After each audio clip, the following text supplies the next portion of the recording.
Hello and welcome to the world of internet and the internet working. Today we will discuss the topic on what is the QNQ tunneling or 802.1Q tunneling. Before we start, let's discuss about what is the VPN, what are the types of VPN and what is the tunneling. Okay guys, so let's jump in. The VPNs are virtual private network which is used to connect two different sites which is used to connect two different private sites over this public network. The virtual private network provides enterprise scale connectivity on a shared interface, often Ethernet based, with some security, prioritization, reliability, and the management. We have three major types of VPNs like layer 2 VPN, layer 3 VPN, layer 2, and the half VPN. So in this case, these router 1 and router 2 are my two edge routers which is situated in a different locations. I want to connect these private sites over this public network with the help of VPNs. So I'm going to use a layer 3 VPN like internet protocol security. So I'm going to using the tunneling facility from router 1 to router 2 acting as like this. So all of the rest of the traffic going to this tunnel interface, and the internet service provider doesn't know about these private networks. So this is my secure way to configuring. This is my secure way to enabling these services with the internet. So I am easily communicate with my another private sites over this the internet.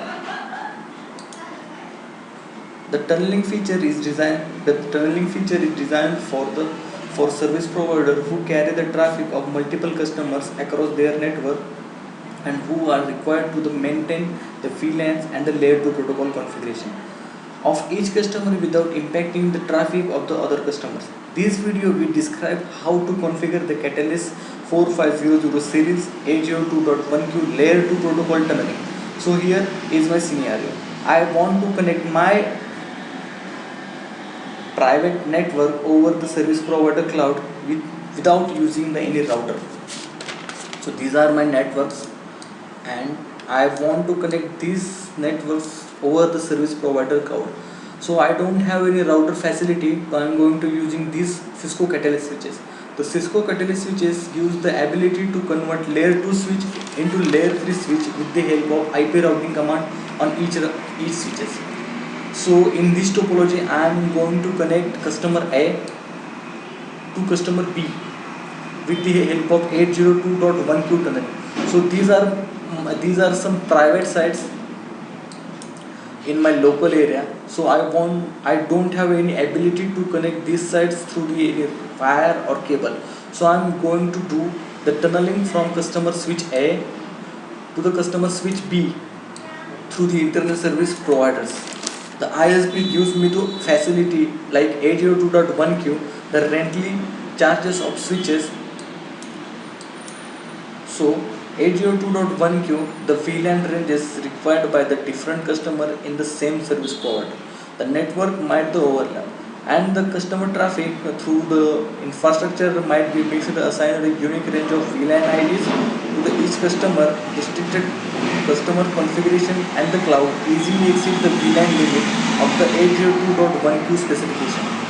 The 802.1Q tunneling enables the service provider to use a single VLAN to support the customers who multiple VLANs while preserving the customer VLAN ID and the keep traffic in different customers VLAN segments. Before we configuration 802.1Q tunneling, here is some guidelines which is you really understand.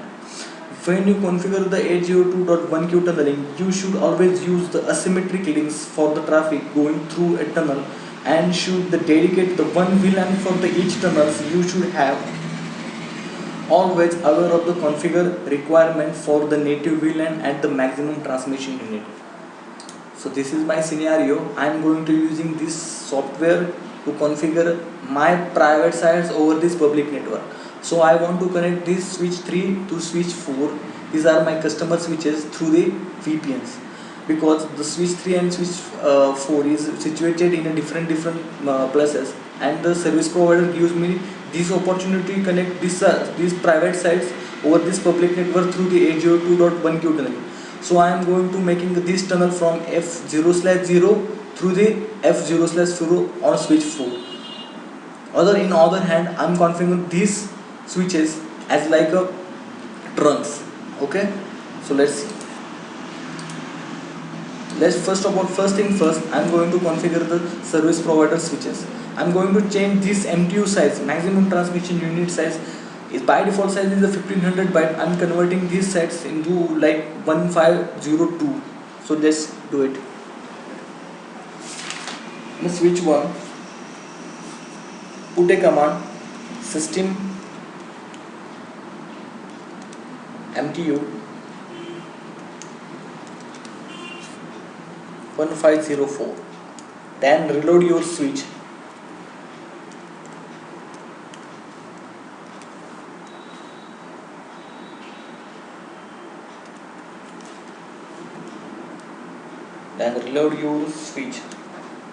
Here is taking some time to converting this switch for reloading.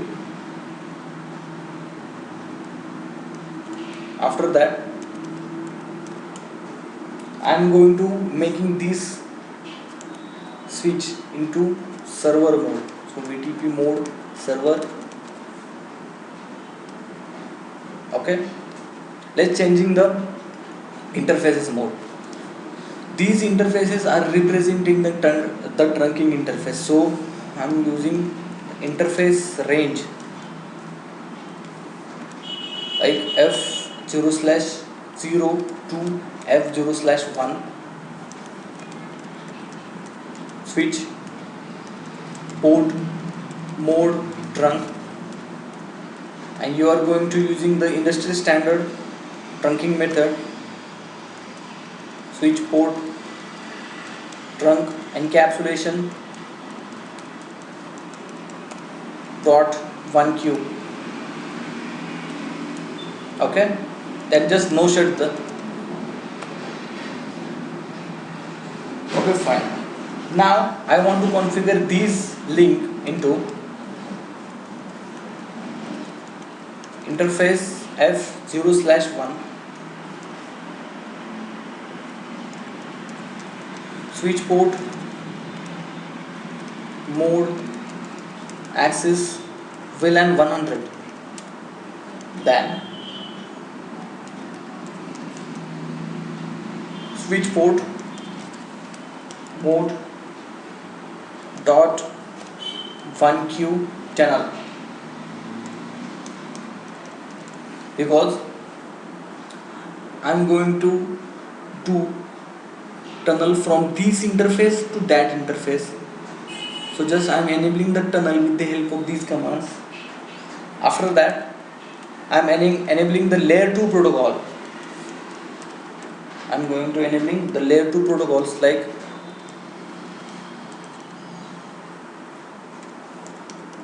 CDP, which is Cisco Discovery Protocol, and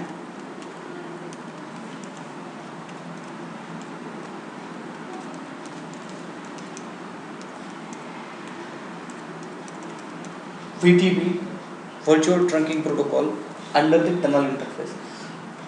So this same configuration I am doing on the router 2.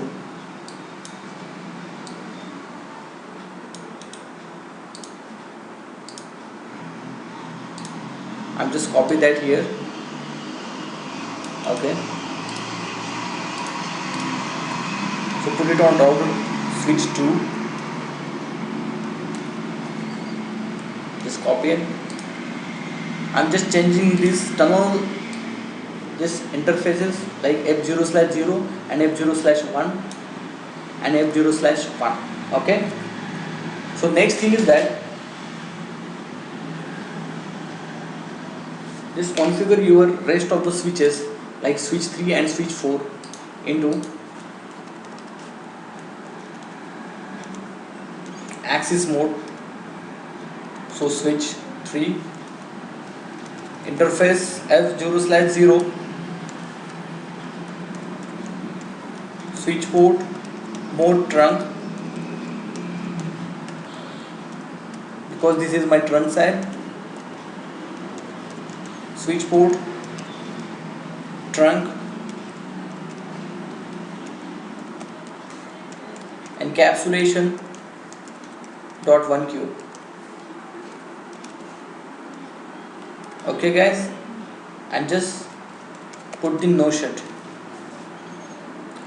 This is same configuration is belongs to router 4. So this is sorry, switch 4. So interface F0/0, and the same thing as like switch 3. Okay, so I'm going to just enabling the switches, and I'm going to enabling the 802.1q tunneling from here to here. So let's start checking the connectivity from pinging from router switch 3 to switch 4. Okay guys, so this is my scenario. Thank you very much for watching this video.